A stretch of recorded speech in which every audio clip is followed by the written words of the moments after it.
Liar! You're with him! You brought him here to kill me! Let her go, Anakin. Let her go. You turn her against me. You have already done that. You will not take her from me. Your anger and your lust for power have already done just that. You allow this dark lord to twist your mind until now. Until now you have become the very thing that you swore to destroy. I see through the lies of the Jedi. I do not fear the dark side as you do. I have brought peace, justice, freedom, and security to my new empire. Your new empire? Don't make me kill you. Anakin, my allegiance is to the Republic, to democracy. If you're not with me, then you're my enemy. Only a Sith deals in absolutes. I will do as I must. You will try.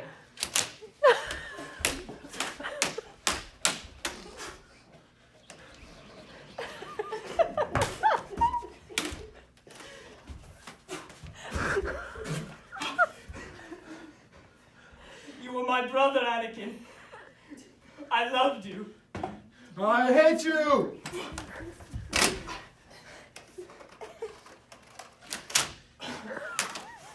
Ah!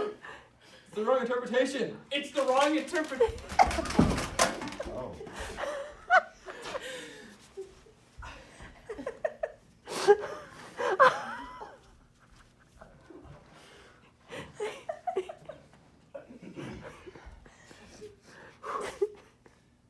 Soon early dawn, quitting the saffron bed of old Tithonus, cast new light on the earth. From her tower, the queen caught sight of ships on the seaward ridge, with sails full and wind astern. She knew that waterfront, now empty, bare of any oarsman, beating her breast 3 times, 4 times, and tearing at her golden hair. Oh, Jupiter, what man is this?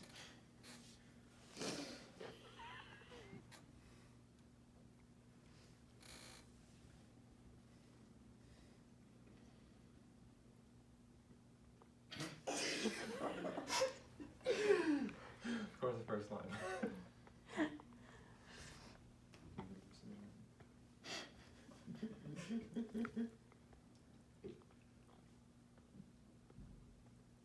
Just skip to the next part, you know.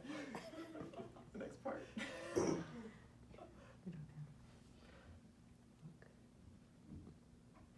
Oh, Jupiter, what man is this? What, will he not go? And will they not bring up arms and tear our ships from moorings? On! Be quick with torches. Give out arms. What am I saying? Where am I? What madness takes me out of myself? Dido, poor soul. Your evil doing has come home to you. Then was the time when you offered them a royal scepter. See the good faith and honor of one, they say, bears with him everywhere the hearth gods of his country. One who bore his father, spent with age upon his shoulders. Could I not then have torn him, limb from limb, and flung the pieces on the sea? Not even Ascanius could I not have minced her and served up to his father at a feast. O sun, scanning flame, all works of earth, and thou, O Juno, witness and go between of my long miseries, and Hecate, screech for at night, and crossroads in the cities, and thou avenging furies, and all on whom Alyssa dying may call. Take notice. Overshadow this hell with your high power, as I deserve, and hear my prayer. If by necessity an impious wretch must find his haven and return safe to land. If so, Jove's destinies require. And this, his end in view, must stand. Is all the same when hard beset in war by a brave people. This I implore. This is my last cry, as my last blood flows.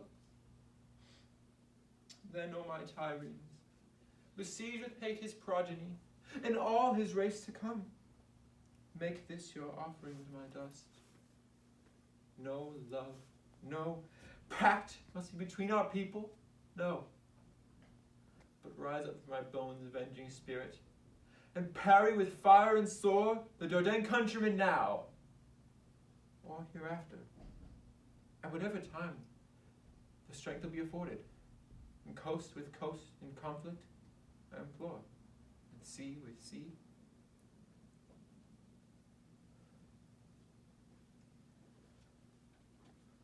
And all the children of their children. No, she took thought of one way or another to end her hated life. She spoke briefly to Barcy, who had been Sichaeus' nurse, her own an urn of ash long held within her ancient fatherland. Dear nurse, tell Sister Anna to come here, and have her quickly bedew herself with running water before she brings her victims for atonement.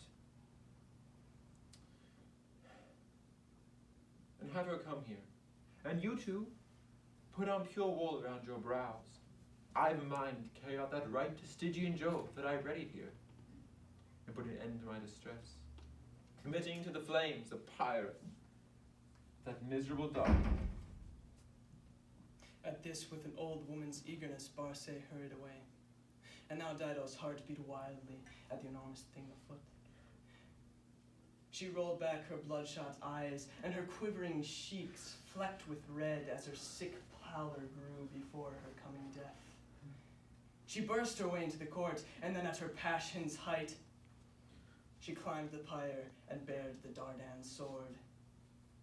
It was a gift once desired, but for no such need. She looked down at the familiar Trojan clothes and the old bed, and she paused a little, weeping a little, mindful, but then lay down and spoke her last words. Remnants dear to me, while God and fate allowed it.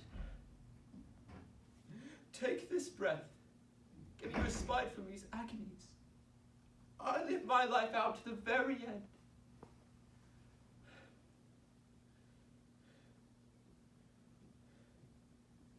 I made a great town, saw my walls, avenged my husband, then made my hostile brother pay for his crime. Happy. Alas, too happy. If only the Dardanian keels never beached on our coast. I die unavenged. But let me die. This way of blessed relief to go into the undergloom. Let the cold Trojan, far at sea, drink in this conflagration, and take with him the omen of my death. Amidst these words, her household people saw her sorry form crumpled over the steel blade. The blade was aflush with dark red blood, and it drenched her hands. A high scream pierced the chambers as rumor went riding throughout the shocked city, with wails and sobs and woman's outcry echoing throughout the palace. It was as if all of Carthage or old Troy had been overrun by storming enemies, with flames billowing from the rooftops of both men and gods. Her sister heard this and, trembling, faint with terror, lacerating her face and beating her breast, then ran through the crowd to call the dying queen. It has came to this, then, sister. You deceived me. The pyre meant this. The altar's in flames all but this. What shall I mourn first? Being abandoned by you? Did you have scorned your sister's company in death? With my own 2 hands had I to build this pyre and to call upon our country's gods. But in the end, with you sat on it here, heartless one, I should be absent. You should have called us out to the same fate, the same blade's edge and hurt at the same hour. Should have taken us both off. You were put to death, both yourself and me. The people and the fathers bred in Sidon, of your own new city. Come, bring me fresh water and let me wash her wounds and catch upon my lips every dying breath still hovering over hers.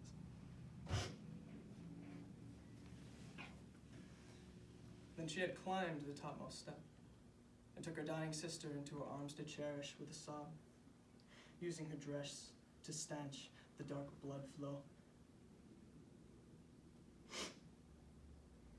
But Dido, trying to lift her heavy eyes, fainted yet again. Her chest wound whistled air. 3 times she struggled up onto one elbow, and each time fell right back upon the bed. Almighty Juno heard this, and filled with pity for this long ordeal and difficult passage, now sent Iris down out of Olympus to free this wrestling spirit from the body's hold. For since she had died before her fated span, in a rage and frenzy, driven mad, Proserpina had not yet plucked from her the golden hair. So now humid Iris down through bright heaven, her train 1,000 hues of gold shimmering in the sunlight, came to rest at Dido's head. This token, sacred to this, I bear away as bidden, and free you from your body. Saying this, she cut a single lock of hair, and along with it, her body's warmth fell into dissolution, and out into the winds, her life withdrew.